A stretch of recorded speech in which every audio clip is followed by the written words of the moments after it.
Hello everyone, Karnataka education ಅಥಾರಿಟಿಯಿಂದ ಒಂದು ಹೊಸ update ಬಂದಿದೆ. ಇದು ಒಂಥರ ಗುಡ್ ನ್ಯೂಸ್ ಅಂತಲೇ ಹೇಳ್ಬೋದು. ಯಾಕಂತ ಹೇಳಿದ್ರೆ ತುಂಬ ಜನ ಇದರ ಬಗ್ಗೆನೇ ಕೇಳ್ತಾ ಇದ್ರಿ. ಸೊ ಈ ಒಂದು ಅವಕಾಶ ಕೊಡ್ತಾ ಇರಲಿಲ್ಲ ಅಂತ. ಸೊ ಅದೇ ಪ್ರಕಾರವಾಗಿ ನಿಮಗೆ ಲಾಸ್ಟ್ ಚಾನ್ಸ್ನ ಕೊಟ್ಟಿರ್ತಾರೆ.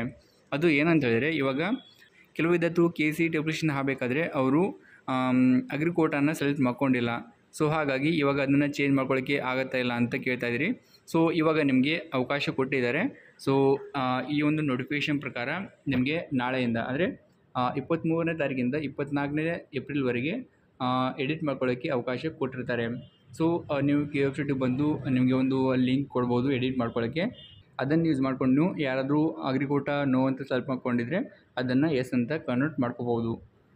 ಸೊ ಆಲ್ರೆಡಿ ಇವಾಗ ನಿಮಗೆ ಗೊತ್ತಾಗಿರ್ಬೋದು ಯಾರು ಅಗ್ರಿಕೋಟಕ್ಕೆ ಬರ್ತಾರೆ, ಯಾರು ಬರಲ್ಲ ಹಂಗಂತ.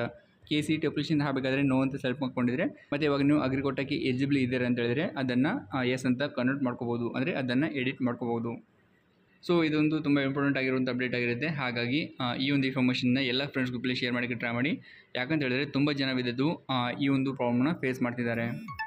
ಸೊ ಅವರು ಕೂಡ ಇದ್ರ ಬಗ್ಗೆ ತಿಳ್ಕೊಂಡು ಅವ್ರ ಅಪ್ಲಿಕೇಶನ್ನ ಎಡಿಟ್ ಮಾಡ್ಕೋತಾರೆ. That's it for now. See you next video. Tata.